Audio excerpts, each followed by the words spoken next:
Good morning. आज हम करेंगे fundamental postulates of quantum mechanics. ये आप एक तरह से अब तक जो हमने क्वांटम मैकेनिक्स के अंदर पढ़ा है उसकी समरी है, और यही बेसिकली जो क्वांटम मैकेनिक्स है उसके मूलभूत सिद्धांतों में भी यही कहा जाता है। पहली बात कि किसी भी भौतिक निकाय की अवस्था के लिए एक अवस्था फलन या तरंग फलन संबद्ध किया जाता है, जैसे साई से आप लिखते हैं। साई के अंदर जो भौतिक निकाय है उसकी सारी जानकारी जो है वो होती है।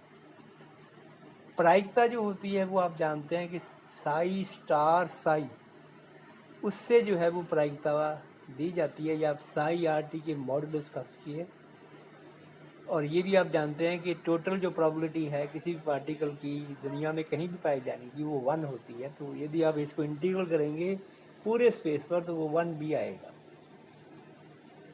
अध्यारोपण का सिद्धांत, यदि किसी निकाय की अवस्था फलन साई 1 भी है और दूसरी अवस्था जो है वो साई 2 है, तो इन दोनों का जो लीनियर कॉम्बिनेशन है C1 Sai 1 plus C2 Sai 2, ये भी उस फिजिकल सिस्टम समूह की एक संभव अवस्था के संगत तरंग फलन होगा।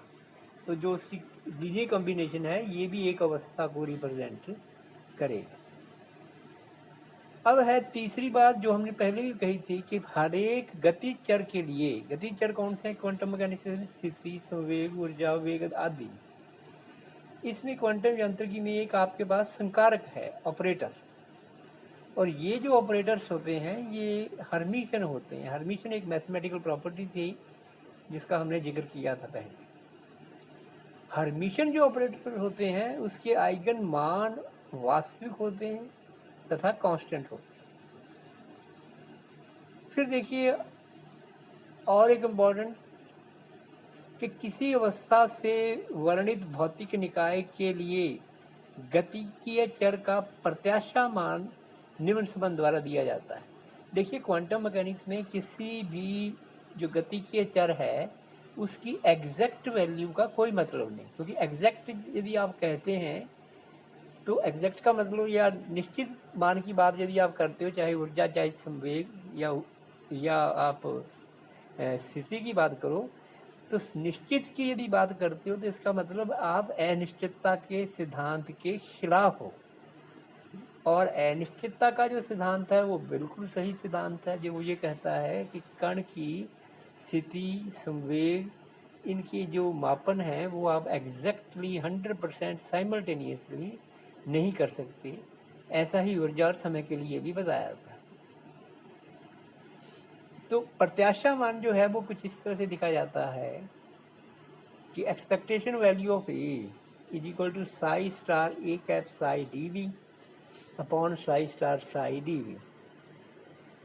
यदि साई नॉर्मलाइज्ड है तो आप जानते हैं कि ये जो नीचे लिखी हुई टर्म है इसकी वैल्यू 1 हो सकती है, और बाकी जो साई स्टार ए यानी ऑपरेटर वो ए और वॉल्यूम पर या जैसा भी वेव फंक्शन है उस पर इंटीग्रेशन होगा। अब देखिए एक और प्रॉपर्टी जो भी हमने पढ़ी थी कि किसी गतिकीय अवस्था को वर्णित करने वाला जो तरंग फलन है उस गतिकीय चर से संबंधित संकारक के आइगन मानों के रैखिक संयोजन के रूप में लिखा जा सकता है। कि मान लीजिए साई 1 साई 2 ये साई यानी ये आइगन फंक्शंस हैं, तो उस अवस्था को लिखने वाला जो वेव फंक्शन साई है वो इन सभी का linear combination C1 Sai 1 plus C2 Sai 2 वगैरह इस तरह से लिखा जा सकता है। साई 1 साई 2 और साई n ये जितने भी अलग अलग अवस्थाओं को लिखने वाले जो आइगन फंक्शन हैं ये ऑर्थोगोनल होते हैं। ऑर्थोगोनल का मतलब होता है साई 1 स्टार साई 2 इसकी वैल्यू होगी 0 इंटीग्रल के अंदर। तो यहाँ पर यदि आप उस प्रॉपर्टी का यूज़ करें तो आपको जो रिजल्ट मिलेगा वो है कि Cn जो है that is equal to psi n star psi D. अब है एक और आखिरी प्रॉपर्टी कि अवस्था फलन जो साई है, वेव फंक्शन जिसे हम कहते हैं, इसका समय के साथ जो परिवर्तन है वो श्रोडिंगर जो समीकरण है उसके द्वारा निर्धारित किया जाता है।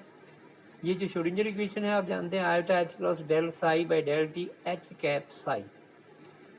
एच जो है इसको हैमिल्टोनियन ऑपरेटर कहते हैं और इसकी वैल्यू हमने पहले भी आपको बताई थी। तो ये तो थी फंडामेंटल यानी मूलभूत जो पास्टुलेट्स हैं या परिकल्पनाएं हैं क्वांटम मैकेनिक्स पर, क्वांटम मैकेनिक्स की, जिस पे क्वांटम मैकेनिक्स शुरू की जाती। अब एक न्यूमेरिकल है कि सिद्ध कीजिए कि संकारक del two by del x square minus x square का आइगन फलन e ratio minus x square by 2 है। इसका आइगन मान भी ज्ञात करें। तो उसके लिए आप ऑपरेटर को इस फंक्शन पे अप्लाई कीजिए। तो del two by del x square minus x square E ratio minus x square by 2 पर यदि ऑपरेट करते हैं तो इसके दो पार्ट कर दीजिए इक्वेशन के, del two by del x square E ratio minus x square और minus x square E ratio minus x square by 2। अब देखिए ये दो बार डेरिवेटिव करना है, तो आप एक बार करिए पहले और फिर सेकंड में दूसरी बार करिए। दो का मल्टीप्लिकेशन होगा तो इसमें दो टर्म्स हो जाएंगी और एक नेक्स्ट टर्म। जब आप इन दोनों टर्म्स को आपस में देखेंगे तो जो बचेगा ये कैंसिल होगी एक टर्म आपस में दोनों, -1 ई ratio minus x square by 2। अब आप यदि कंपेयर कीजिए कि ऑपरेटर साई पर जब ए टाइम्स साई देता है तो आप साई को आइगन फंक्शन कहते हैं और ए को आइगन वैल्यू। तो यहाँ पे ऑपरेटर जब ई ratio minus x square by 2 पे लग रहा है तो आपको जो आइगन वैल्यू देता है वो है -1। तो इसका मतलब ई ratio minus x square by 2 जो है आइगन फंक्शन तो है, क्योंकि ऑपरेटर जब आप साई पर लगाते हो तो ए टाइम्स साई देता है और आइगन वैल्यू जो है वो इसकी -1 है, जैसा कि आप यहाँ पे देख रहे हैं।